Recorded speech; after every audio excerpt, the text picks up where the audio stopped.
Hello' everyone, মই সুদেশনা শইকীয়াই আপোনালোক সকলোকে মোৰ চেনেলটোলৈ স্বাগতম জনাইছোঁ। আজি মই আপোনালোকৰ DSSৰ 23rd নম্বৰ পাৰ্টটো লৈ আহিছোঁ। মানে আমি ইয়াত ডিছকাছ কৰি আছিলোঁ ইয়াৰ আগৰ পাৰ্টটোত 22 পাৰ্টটোত আমি ডিছকাছ কৰি আছিলোঁ DME 2025ৰ প্ৰিভিয়াছ ইয়াৰ কুৱেশ্যন পেপাৰখন। যিহেতুকে মই আগৰ ভিডিঅ'টোতো কৈছোঁ DHS বা DME দুইটা এক্সামৰ কাৰণে দুইটা এক্সামৰে PYQখিনি বহুত ইম্পৰ্টেণ্ট হৈ পৰে, কাৰণ ৰিপিট হোৱা দেখিবলৈ পোৱা যায়। ইয়াৰ আগৰ পাৰ্টখিনি আপোনালোকে চাবলৈ নাপাহৰিব, কাৰণ ইয়াত সকলোখিনি PYQ কভাৰ কৰা হৈছে। আজি আমি ডিছকাছ কৰোঁ কুৱেশ্যন নম্বৰ 26ৰ পৰা। Question number 26. The green colored plastids present in leaves of plants is called. কৈছে যে গ্ৰীণ কালাৰ যোনটো প্লাষ্টিড থাকে প্লাণ্টত সেইটো কি বুলি কোৱা হয়? Golgi body, chloroplast, chlorophyll, lysosome. So' এইটো কি বুলি কোৱা হয়? ক্ল'ৰ'প্লাষ্ট। মনত ৰাখিব প্লাষ্টিডছটোক কোৱা হয় chloroplast. Next question number 27. The fallopian tube are the part of which of the following? Fallopian tube to core part hoy hudise flowers, kidney, female reproductive system, male reproductive system. So yeah, correct answer kibo female reproductive system. Option number C is correct. Next question number 28. When two or more reactants react with each other to form a single product, it is called. কৈছে যে দুটা বা তাতকৈ বেছি ৰিয়েক্টেণ্ট মানে কি chemicals বা যি নহওক একেলগে লগ লাগি যদি এটা বস্তু এটা প্ৰডাক্ট হিচাপে পাওঁ আমি, তাক আমি কি বুলি কওঁ? Oxidation reaction, reduction reaction, decomposition reaction, combination reaction. So' ইয়াৰ কাৰেক্ট আনচাৰ কি হ'ব? কম্বিনেশ্যন। দুটা বা তিনিটা অধিক তাতকৈ বস্তু কি হৈছে কম্বাইন হৈ আমি এটা বস্তু পাইছোঁ। So' option number D is correct. So' oxidation reaction মানে কি হ'ব? Gain of electron. আৰু ৰিডাকশ্যন মানে কি হ'ব? Loss of electron. এইটো মই চিম্পল এটা ডেফিনেশ্যন দিছোঁ মনত ৰাখিবৰ কাৰণে, কিন্তু ইয়াৰ ডেফিনিট ডেফিনেশ্যন আছে। চ' সেইটো আপোনালোকে 9-10ৰ বুকত ছায়েন্সৰ বুকত অলৰেডি পাইছে। সেইটো আপোনালোকে নিজে নোটবুকত নোট কৰি থ'ব আৰু ভালদৰে মনত ৰাখি থ'ব। Next question number 29. Carbon compounds having double or triple bond between the carbon atoms are known as. কৈছে যে কাৰ্বন কম্পাউণ্ড যিবিলাকৰ ডাবল বা ট্ৰিপল বন্ড থাকে কাৰ্বন এটমবিলাকৰ মাজত কি বুলি কোৱা হয়? Saturated carbon compounds, unsaturated carbon compounds, halothanes and alkanes. So' ইয়াৰ কাৰেক্ট আনচাৰ কি হ'ব? Unsaturated carbon compounds. মনত ৰাখিব। চ' চেচুৰেটেড কি হয় একচুৱেলি? যদিহে ছিংগল বন্ড থাকে, ছিংগল বন্ড থাকিলে আমি কওঁ চেচুৰেটেড, আৰু আনচেচুৰেটেড মানে ডাবল বা ট্ৰিপল বন্ড থাকিব লাগিব। এই বস্তুটো আপোনালোকে খালি মনত ৰাখিব। আৰু এলকিনছ কি হয়? Saturated by hydrocarbons with single bond. এইটো এটা কি হয়? টাইপ হয়, কিন্তু কাৰ টাইপ হয়? চেচুৰেটেড হাইড্ৰ'কাৰ্বনৰ এটা টাইপ হয় এলকিনছ। Next question number 30. The waste products produced by our body during the metabolism and carried by the blood are extracted through. কৈছে যে waste productবিলাক আমাৰ বডি কোনটো পাৰ্টেদি থ্ৰুৱেদি এক্সক্ৰিট কৰা হয়? The kidney, spleen, gonads and stomach. So ইয়াৰ correct answer কি হ'ব? Kidney. Option number A is correct. আমাৰ এয়াৰ কুৱেশ্যন নম্বৰ 31ৰ পৰা ইংলিছৰ ছেকশ্যনটো ষ্টাৰ্ট হৈছে। ইয়াত দিছে what is the past tense of speak? Speak মানে কথা কোৱাৰ পাষ্ট টেন্স কি হ'ব? Spoken, spoke, spoked, spoke. So' ইয়াৰ আনচাৰ কি হ'ব? Spoke, SPOKE। Next question number 32. Fill in the blanks with correct pronoun. Correct pronoun দিবলৈ কৈছে দেই। The presents are for you and dash, me, I, she, they. কি হৈছে? দ্য প্ৰেজেণ্ট মানে গিফ্টবিলাক কাৰ কাৰণে হৈছে? তোমাৰ আৰু মোৰ কাৰণে। মোৰ বুলি ক'লে কি হ'ব? Me. Option number A is correct. Next question number 33. Fill in the blanks with correct preposition. Preposition বহাবলৈ কৈছে। She said dash the fire and told me a tale. কৈছে যে তেওঁ জুইৰ কাষত বহিলে আৰু মোক টেল মানে সাধু শুনালে। In, after, into, by. So' correct answer কি হ'ব? বাই দ্য ফায়াৰ মানে জুইকুৰাৰ ছাইডত বহি লৈ পিনি মোক সাধু শুনালে। ইন মানে কি হ'ব? জুইকুৰাৰ ভিতৰত বহিতো সাধু শুনাব নোৱাৰে। আফটাৰ মানে পিছত, সেইটোও নহয়। চ' কি হ'ব? By. Next question number 34. A person who eats human flesh is called. কৈছে যে যিয়ে মানুহৰ মাংস খায় তাক কি বুলি কোৱা হয়? Parasites, cannibal, iconoclast and drover. So' correct answer কি হ'ব? Cannibal. Option number B is correct. Next question number 35. Complete the proverb with correct words given below. Proverbটো কমপ্লিট কৰিবলৈ কৈছে। Better late than dash, ever, never, always, forever. দেৰি হোৱাতকৈ কি? একেবাৰে নোহোৱাতকৈ দেৰি হোৱাই ভাল, মানে নেভাৰ হ'ব। Option number B is correct. একেবাৰে নোহোৱাতকৈ দেৰিকৈ হোৱাই ভাল। Next question number 36. Which of the following is correct? ইয়াৰ কোনটো কাৰেক্ট হৈ সুধিছে? The heads of flowers, the soul of flowers, the bucket of flowers, the pride of flowers. So ইয়াৰ কাৰেক্ট আনচাৰ কি হ'ব? The bucket of flowers. Option number C is correct. Heads মানে কি হয়? ৰ' অফ ট্ৰিজ বুলি আমি ক'ব পাৰোঁ হেডছ। আৰু soul of কি হয় soul of actually fish বুলি ক'ব পাৰা flower নহয় কি হ'ব পাৰে fish হ'ব পাৰে soul of fish and pride of কি হ'ব পাৰে lions হ'ব পাৰে flowers নহয় Next question number 37. What is the synonym of fraternity? First time জানিব লাগিব যে synonym মানে কি? Synonym মানে কি? Same meaning or. Fraternity same meaning কি হ'ব? Brotherhood, neighborhood, friendship, consulate. So এই correct answer কি হ'ব? Brotherhood. Fraternity মানে কি? Brotherhood. Option number A is correct. Next question number 38. What is the opposite gender of widow? Widow opposite gender কি হ'ব সুধিছে জেণ্ডাৰ কিনে মনত ৰাখিব bachelor spinster maiden widower so' উইডোৰ অপজিট জেণ্ডাৰ কি হয় widower option number D is correct আৰু বেচেলৰৰ অপজিট কি হ'ব স্পিনষ্টাৰ এই বস্তুটো মনত ৰাখিব next question number 39 what is the superlative of modern মডাৰ্ণৰ ছুপাৰলেটিভ ফৰ্ম কি হ'ব সুধিছে modern is most modern moderate none of the above so' ইয়াৰ কাৰেক্ট আনচাৰ কি হ'ব মষ্ট মডাৰ্ণ অপশ্যন নম্বৰ 39ৰ বি টু কাৰেক্ট হয় মডাৰ্ণিষ্ট নহয় কিন্তু দেই অপশ্যন নম্বৰ বি টু correct Next question number 40. What is the antonym of best? Best or antonym মানে কি opposite meaning কোনটো হয় সুধিছে antonym মানে opposite আৰু synonym মানে same meaning worse bad worst poor so best to actually superlative form হয় তেতিয়ালে ইটো কি হ'ব তাৰ antonym টো worst option number C is correct 10টা কুৱেশ্যন মানে 41 পৰা 50 লৈকে মেথছৰ কুৱেশ্যন হয় আপোনালোকে ভালদৰে নিজে নিজে কৰিও চাব কিবা যদি ডাউট থাকে মোক কমেণ্ট ছেকশ্যনত জনাবলৈ নাপাহৰিব লগতে চেনেলটো ছাবস্ক্ৰাইব আৰু ভিডিঅ'টো লাইক কৰি যাবলৈও নাপাহৰিব চ' ইয়াত দিছে চিম্প্লিফাই এইটো এটা মেথমেটিকেল ইকুৱেশ্যন দিয়া আছে চিম্প্লিফাই কৰিব দিছে আমি জাষ্ট কৰি গ'লে হ'ল এতিয়া চব ভালদৰে মন কৰিব এনেই মাল্টিপ্লাই হোৱাহেঁতেন ব্ৰেকেট নথকাহেঁতেন আমি এই দুটা মাল্টিপ্লাই কৰিলোহেঁতেন কিন্তু এতিয়া ব্ৰেকেটটো আছে মানে মাল্টিপ্লিকেশ্যনটোৱে গোটেই টাৰ্মটোৰ লগত হৈ যায় চ' আমি কি কৰিব লাগিব -3/4 এনেকৈ থাকিলে এইটো ফাৰ্ষ্ট আমি ছল্ভ কৰিব লাগিব কিমান হ'ব 2/3 প্লাছে মাইনাছে মাইনাছ 5/6 ব্ৰেকেটৰ ভিতৰত এইটো আহিব নেক্সট 3/4 ইনটু এইটোৰ আমি এলচিএম ল'লে 6 হ'ব 3 2 যা 6 2 2 যা 4 মাইনাছ 6 1 যা 6 1 5 যা 5 আল্টিমেটলি -3/4 ইনটু -1/6 পালোঁ আমি যিহেতুকে +4 -5 আছে প্লাছে মাইনাছে মাইনাছ হ'ব ডাঙৰটো আগত যিহেতুকে মাইনাছ আছে -1/6 এতিয়া আমি এইটো কেঞ্চেল আউট কৰিব পাৰোঁ মাইনাছে মাইনাছে আল্টিমেটলি আমি প্লাছত পাম বুলি এনচাৰটো গম পালোঁ 3 2 যা 6 আৰু ওপৰত কিমান থাকিলে 1 তলত থাকিব 4 2 যা 8 so' 1/8 option number B is correct next question number 42 if 21y5 is a multiple of 9 where 9 is a digit y is a digit what is the value of y y ৰ ভেলুটো সুধিছে আৰু কৈছে যে 9ৰ মাল্টিপল মানে কি ইয়াক যদি আমি ডিভাইড কৰোঁ 9 এদি আমাৰ যোনটো ৰিমাইণ্ডাৰ কিমান থাকিব লাগিব 0 আৰু এতিয়া আপোনালোকে কি কৰিব জাষ্ট y জেগাত 1 বহাই যাব পাৰে 2 বহাই যাব পাৰে 3 বহাই যাব পাৰে আৰু 4 বহাই যাব পাৰে ইয়াত যদি আপোনালোকে ডাইৰেক্টলি 1 বহাই ফাৰ্ষ্টটোতে আপোনালোকে আনচাৰটো পাই যাব এইটো এটা গোটেইটো ৰিমাইণ্ডাৰ কিমান থাকিবগৈ 0 থাকিব চ' কাৰেক্ট আনচাৰ কিমান হ'ব অপশ্যন নম্বৰ এ জাষ্ট ডিভাইড কৰি চালেই হ'ল y জেগাত 1 পুট কৰিলে নেক্সট আমাক এটা কুৱেশ্যন নম্বৰ 43 দিয়া আছে ইকুৱেশ্যন তাত কৈছে যে find the value of the letters in the following ইয়াত লেটাৰ আছে এ আৰু বি এইকেইটাৰ ভেলু উলিয়াব দিছে আমি জাষ্ট প্লাছ কৰিব দিছে 5ৰ লগত কি প্লাছ কৰিলে আমি 2 পাম 5ৰ লগত আমি কি পাম 5ৰ লগত 6 প্লাছ কৰিলে আমি নাপাওঁ বাট 7 প্লাছ কৰিলে আমি 1 প্লাছ কৰিলেও নাপাওঁ 2 প্লাছ কৰিলেও নাপাওঁ বাট 7 প্লাছ কৰি যদি আমি কিমান পাম 12 চ' 12ৰ 2 আহিলে চ' এই ভেলু আমি গম পালোঁ 7 আৰু ৰিমাইণ্ডাৰ কিমান থাকিলে 1 তেতিয়াহ'লে 3 plus 2 5 5 plus 1 6 so b value কিমান হ'ব 6 a value 7 b value 6 option number D is correct next question number 44 divide this by this and find the answer from the options given below আমাক এই first টাৰ্মটো divide কৰিবলৈ কৈছে second টাৰ্মটোৱেদি আমি just simple division কৰিব লাগে চ' আমাক দিয়া আছে 5z কিউব মাইনাছ 80z এতিয়া চাওক মই মাজত অলপ গেপ দি লৈছোঁ কেলৈ দি লৈছোঁ আপোনালোকে এনেকুৱা টাৰ্মকেইটা দেখিলে সদায় গম পাব জেড কিউব আছে আৰু জেড আছে মাজত স্কুৱেৰ টাৰ্মটো আহিব চ' আপোনালোকে মাজত গেপ এটা এৰি থৈ যাব ডিভিজনৰ ক্ষেত্ৰত তলত যেতিয়া নাম্বাৰখিনি বহাই তেতিয়া আপোনালোকৰ নিজৰ সুবিধা হ'ব আৰু এইটোক আমি ডিভাইড কৰিব লাগে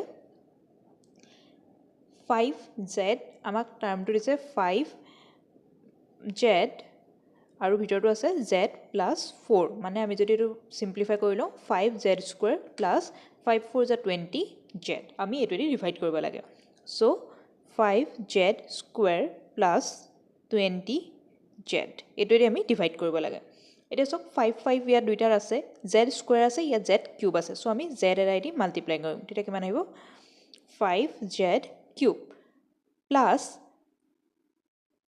20z স্কয়াৰ আহিব মই এটা কৈছিলো না স্কয়াৰ টাৰ্মটো আহিব বুলি স্কয়াৰ টাৰ্মটো আহি গল এতিয়া মাইনাস কৰিব লাগে মাইনাস কৰাৰ লগে লগে টাৰ্মখিনি সেকেন্ড লাইনৰ যিমানখিনি সিম্বল থাকে চেঞ্জ হৈ যায় প্লাসৰ জায়গাত মাইনাস আহিব ইয়াতো মাইনাস আহিব সো ইয়াৰ পৰা আহিব 80z আৰু ইয়াৰ পৰা আহিব -20z স্কয়াৰ আৰু এটো দুটাকো ক্যান্সেল আউট গৈ 0 হ'ব এতিয়া আমি নেক্সট দেখিলো যে -20z স্কয়াৰ -80z সো আমি ওপৰত কি বহাম মাইনাস আৰু 5 4 যা 20 সো 5 4 যা 20 প্লাস এ মাইনাস আৰু z স্কয়াৰ নেক্সট প্লাস এ মাইনাস 4 2 যা 8 মানে 80z আলটিমেটলি আকৌ সিম্বল কেটা চেঞ্জ হ'ব প্লাস মাইনাসৰ জায়গাত প্লাস আহিব মাইনাসৰ জায়গাত প্লাস আহিব আলটিমেটলি কিমান থাকিলে ৰিমাইন্ডাৰ 0 সো আমাৰ আনসাৰটো আমি পাই গলো কিমান পালো z - 4 this is our answer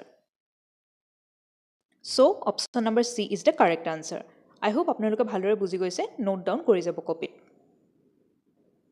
next question number 45 if the weight of 12 sheets of thick paper is 40 grams কৈছে যে 12খন পেপাৰৰ দাম 12 খিলা পেপাৰৰ weight হৈছে 40 গ্ৰাম how many sheets of the same paper would weight 2.5 kilogram কৈছে যে তেতিয়া হলে যদি 12 খিলা শীটৰ weight টো হয় 40 গ্ৰাম তেতিয়া হলে 2.5 kg ওজনত কিমান খিলা শীট আহিব আমাক খুদিছে মানে কিমান খিলা পেজ আহিব সো আমাক কৈছে যে 40 গ্ৰামত আহে 12 শীট আৰু আমাক খুদিছে যে 2.5 kg 2.5 kg কিমান খিলা শীট আহিব এতিয়া সক এটো গ্ৰামত আছে আমি তিতলে 2.5 kg টুকু গ্ৰামলৈ লৈ যাম আমি যেহেতুকে জানো যে 1 kg = 1000 গ্ৰাম তো আমি কি কৰিম 2.5 * 1000 আলটিমেটলি আমি কিমান পাম 2500 গ্ৰাম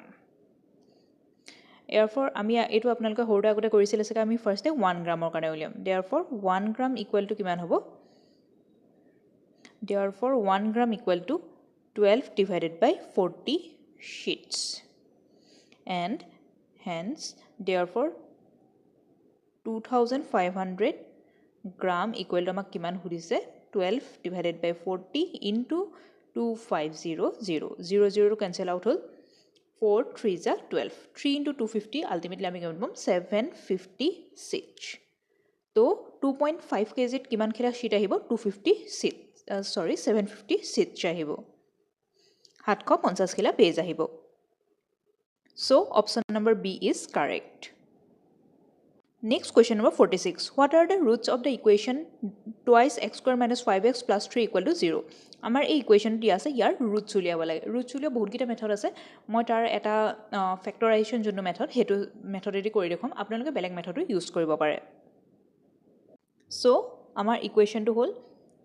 2x square minus 5x plus 3 equal to 0 eto ami factorization korile first term aru last term to same rakhibo etia first term aru last term constant gita multiply koribo mane 2 3 is 6 etia ami tenuka kun duta number plus ba minus korile 6 pam ami ki hob 2 3 is 6 jehetuke 2 3 is 6 aru 2 plus 3 korile ami kiman pam 5 so ami keneke likhim 2 plus 3 x to bahir thebo equal to 5 etia just ami to simplify koribo lage x square minus twice x minus 3x plus 3 equal to 0 যেহেতু plus minus আছিল so 3 আগত minus আছে এটা আমি just common লম twice x common ললে কিমান হ'ব x - 1 আৰু এফালে আমি কিমান কমন লব পাৰিম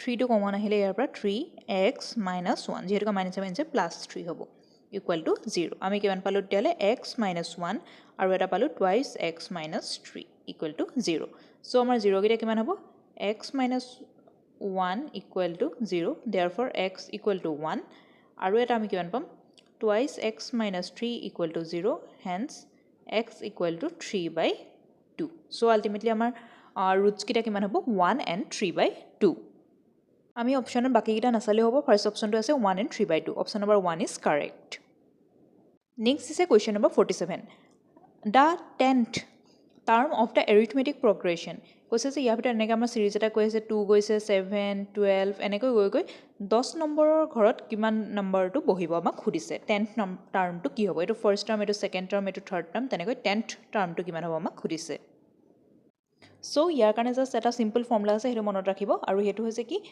a plus n minus 1 into D আৰু ইয়াত a মানে কি ফাৰ্ষ্ট টাৰ্ম a মানে ফাৰ্ষ্ট টাৰ্মটো কিমান হ'ব 2 n মানে কিমান নম্বৰ টাৰ্মটো লাগে আমাক কিমান টাৰ্মটো সুধিছে 10th টাৰ্ম চ' 10 মাইনাছ 1 আৰু d মানে ডিফাৰেঞ্চ কিমান হ'ব 7 দুইটা টাৰ্মৰ মাজত ডিফাৰেঞ্চ কিমান আছে আমি চেক কৰিব লাগে 7 minus 2 5 12 minus 7 that is also' equal to 5 so' আমাৰ ডিফাৰেঞ্চ কিমান হ'ব 5 জাষ্ট আমি এইটো ছল্ভ কৰিলে হ'ল 2 9 into 5 which is equal to 2 plus 45 which is equal to 47 so' 10th number টাৰ্মটো কিমান হ'ব 47 এই ইকুৱেশ্যনটো আপোনালোকে খালি মনত ৰাখিব এই ফৰ্মুলাটো মনত ৰাখিব চ' অপশ্যন নম্বৰ এত আছে 27 বিত আছে 37 চিত আছে 47 আৰু ডিত আছে 57 চ' কোনটো কাৰেক্ট হ'ব 47 option number C is correct আশা কৰোঁ ইমানখিনিলৈকে ভালদৰে সকলোৱে বুজি গৈছে চেনেলটো ছাবস্ক্ৰাইব আৰু ভিডিঅ'টো লাইক কৰিবলৈ নাপাহৰিব লগতে আপোনালোকৰ কোনোবা বন্ধুবৰ্গই যদি এক্সামৰ কাৰণে প্ৰিপেৰেশ্যন চলাই আছে তেওঁলোককো এই ভিডিঅ'টোৰ লিংকটো শ্বেয়াৰ কৰিবলৈ নাপাহৰিব নেক্সট আমি কুৱেশ্যন নম্বৰ 48লৈ আহোঁ a girl of height 90 centimetre কৈছে যে এজনী ছোৱালীৰ হাইটটো হৈছে ওখটো হৈছে 90 চেণ্টিমিটাৰ ইজ ৱাকিং away from the base of a lamp post at a speed of 1.2 metre per second কৈছে যে ছোৱালীজনী এটা লেম্প পোষ্টৰ পৰা দূৰলৈ গৈ আছে 1.2 মিটাৰ পাৰ ছেকেণ্ড মানে এইটো তেওঁৰ কি হৈছে speed if the lamp is 3.6 metre above the ground কৈছে লেম্পটো আকৌ কিমান ওখ 3.6 metre above the ground what will be the length of her shadow after 4 second যিহেতুকে লেম্পটো কি হৈছে লাইটে পোহৰ দি আছে পোহৰ পৰিলে আমাৰ কি হ'ব শ্বেডো ক্ৰিয়েট হ'ব চ' আমাৰ ছাঁটো কিমান দীঘল হ'ব সুধিছে ছোৱালীজনী ছাঁটো 4 ছেকেণ্ড পাছত কিমান দীঘল হ'ব সুধিছে চ' আমি জাষ্ট ডায়েগ্ৰামেটিকেলি ড্ৰ কৰি চাওঁচোন মই কৈছোঁ যে ফাৰ্ষ্ট এইটো আমাৰ হ'ল লেম্প পোষ্ট এ বি হ'ল আমাৰ লেম্প পোষ্ট আৰু এইটো আমাক কিমান হাইটৰ কৈছিলে 3.6 মিটাৰ হাইটৰ বুলি কৈছে আৰু তাৰ পিছত কি হৈছে ছোৱালীজনী দূৰলৈ গৈ আছে লেম্প পোষ্টটোৰ পৰা দূৰলৈ গৈ আছে মানে এইটো ডাইৰেকশ্যনত ছোৱালীজনী গৈ আছে আৰু ছোৱালীজনীৰ হাইট কিমান বুলি কৈছে 90 চেণ্টিমিটাৰ এতিয়া চাওক 90 চেণ্টিমিটাৰ আছে এটাত আছে মিটাৰ চ' আমি ষ্টেণ্ডাৰ্ড যিহেতুকে মিটাৰে হয় চ' মিটাৰলৈ লৈ যাম 90 চেণ্টিমিটাৰ ইকুৱেলটো কিমান হ'ব 0.9 মিটাৰ চ' ছোৱালীজনীৰ হাইটটো কিমান হ'ব 0.9 মিটাৰ আৰু ছোৱালীজনীক মই দিনত কৰিলোঁ ছাপ'জ চি ডি এতিয়া কৈছে যে আফটাৰ কিমান টাইম 4 ছেকেণ্ডৰ পিছত তাইৰ শ্বেডোটো কিমান দীঘল হ'ব লেন্থটো এতিয়া জাষ্ট আমি এইটো এনেকৈ কানেক্ট কৰিব পাৰোঁনে এইটো আমি কানেক্ট কৰি ল'লোঁ এইটো আমাৰ কমন এংগল হ'ল এছ এইটো নাম দি ল'লোঁ ই এক্সটো আমাৰ কমন এংগল এতিয়া চাওক আমি জাষ্ট এইটো পাইথাগোৰাছ থিয়ৰেম ডাইৰেক্টলি নহয় আপোনাৰ ট্ৰিগোনোমেট্ৰি ইউজ কৰিব পাৰিব চ' আমি ফাৰ্ষ্ট আমাক দিয়া আছিলে যে স্পীড কিমান স্পীডত ছোৱালীজনী গৈ আছে আঁতৰি গৈ আছে লেম্পটোৰ পৰা 1.2 মিটাৰ পাৰ ছেকেণ্ড চ' আমি এটা জানো যে স্পীডৰ ফৰ্মুলা মই কৈছিলোঁ যে স্পীডৰ কথা যেতিয়া আহে স্পীডৰ ফৰ্মুলাটো মনত ৰাখিব ডিষ্টেঞ্চ ডিভাইডেড বাই টাইম আমাক স্পীড দিয়া আছে টাইম দিয়া আছে চ' আমি কি উলিয়াম তাৰ পৰা distance there for distance after 4 second টাইমটো আমাক দিয়া আছিলে 4 ছেকেণ্ড কিমান হ'ব স্পীড আমাৰ 1.4 ইনটু টাইম আমাৰ 4 ছেকেণ্ড চ' আমাৰ কিমান হ'ব 4.8 মিটাৰ আমি পালোঁ ডিষ্টেঞ্চ ডিৰ ভেলুটো পাই গ'লোঁ 4.8 মিটাৰ এতিয়া আমি নেক্সট জানো যে গাৰ্লছ হাইট কিমান 0.9 মিটাৰ আৰু লেম্প পোষ্টটো কিমান 3.6 মিটাৰ আৰু শ্বেডোটো আমি ধৰি ল'লোঁ এই লেন্থখন শ্বেডোটো কিমান হ'ব এই ছোৱালীজনী এডোখৰত আছে যিহেতুকে ডিৰ পৰা ইলৈকে হ'ব তাই ভাগৰ শ্বেডোটো মই ধৰি লৈছোঁ আপোনালোকে যিকোনো নাম ধৰি দিব পাৰে এক্স দিয়ক বা এক্সে দিব পাৰে আৰু এই এংগলটো মই থিতা বুলি লিখি থৈছোঁ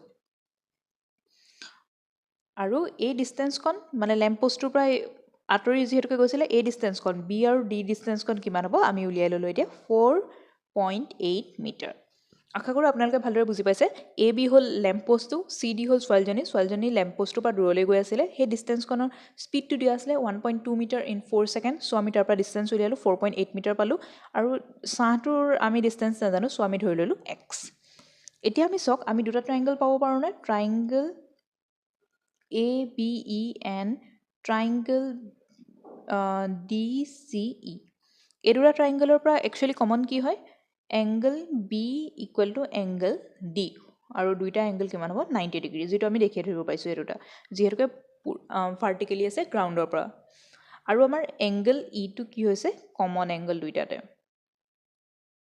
কমন এংগল এতিয়া আপোনালোকে আগতে হয়তো ট্ৰাইংগলৰ যেতিয়া চেপ্টাৰ পঢ়িছিলে গম পাইছে যেতিয়া এটা কমন এংগল হয় আৰু দুটা এংগল সেম হয় এটা এংগল কমন হয় আৰু দুটা লেন্থ 90 ডিগ্ৰী 90 ডিগ্ৰী হয় আমি কি হ'ব পাৰি ৰেচিঅ' ল'ব পাৰোঁ আমি ৰেচিঅ'টো কেনেকৈ ল'ব পাৰিম মনত ৰাখিব সদায় A B by C D মানে এ বিৰ লগত চি ডিটো আমি কমন ল'ব পাৰোঁ আৰু তেনেকৈ তলডোখৰ আমি ল'লে কিমান হ'ব বি ই মনত ৰাখিব বি ই ল'ম আকৌ দেই আমি গোটেই ট্ৰাইংগলটো ল'ম B is D E proportionate হয় আমাৰ এইটো আমি টাৰ্মটো কি বুলি ক'ব পাৰোঁ proportionate therefore A B a whole length divided by C D আৰু equal to B E by D E এতিয়া আমি জাষ্ট ভেলুকেইটা পুট কৰি যাম এ বি আমি জানো 3.6 চি ডি আমি জানো 0.9 বি ই ভেলু আমি জানো 4.8 প্লাছ এক্স যিহেতুকে আমি এডোখৰ এক্স বুলি ধৰিছোঁ আৰু ডি ই ভেলু জানো আমি এক্স এতিয়া আমি জাষ্ট এইটো মানে কি ছল্ভ কৰিলে হ'ল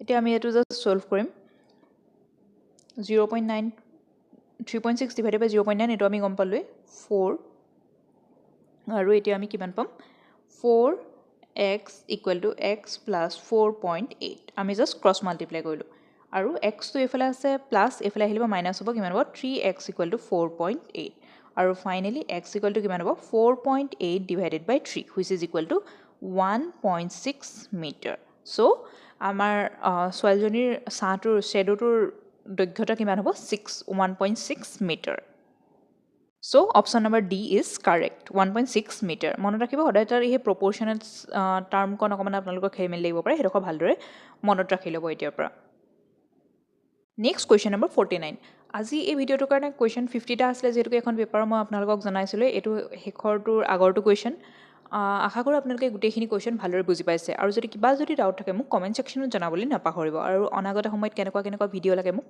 সেইটো জনাবলৈ নাপাহৰিব চ' কুৱেশ্যন নম্বৰ 49টো আছে ফাইণ্ড দ্য ভেলু অফ 1/3⁻²। আমাক দিছে 1/3⁻²। এতিয়া মনত ৰাখিব যেতিয়া -2 আহে ওপৰলৈ গুচি আহিব কিমান হ'ব 3⁻2 আৰু 3⁻2 মানে কি হ'ব 3 × 3 that is equal to 9 so' correct answer কিমান হ'ব option number B that is equal to 9 এইটো বহুত ইজি আছিলে আৰু আজিৰ ভিডিঅ'টোৰ শেষৰটো question number 50 find the height of a cuboid whose volume is 275 centimeter cube and base area is 25 centimeter square. Cuboid মানে কি হ'ব আমাৰ 3D যোনটো এটোক আমি কৰিব পাৰোঁ কিউবইড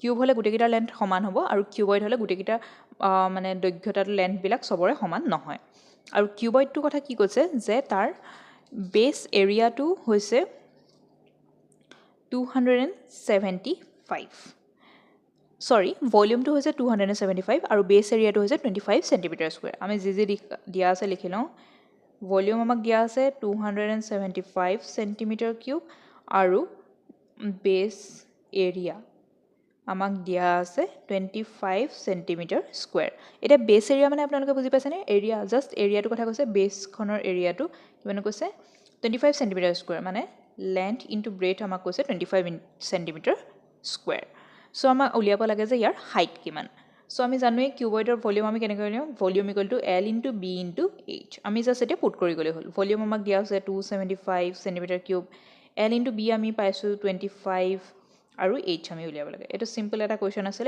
H হ'ব কিমান হ'ব 275 / 25 which will be equal to 11 centimeter so cuboidটোৰ height কিমান হ'ব 11 centimeter so correct answer will be option number C that is equal to 11 centimeter আৰু ইয়াৰ লগে লগে এইখন কোৱেশ্চন পেপাৰো কমপ্লিট হৈছে ইয়াৰ পিছত আকৌ নতুন পাৰ্ট আহিব তাৰ কাৰণে আপোনালোকে চেনেলটো সাবস্ক্ৰাইব আৰু ভিডিঅটো লাইক কৰি যাবলৈ নাপাহৰিব thank you for watching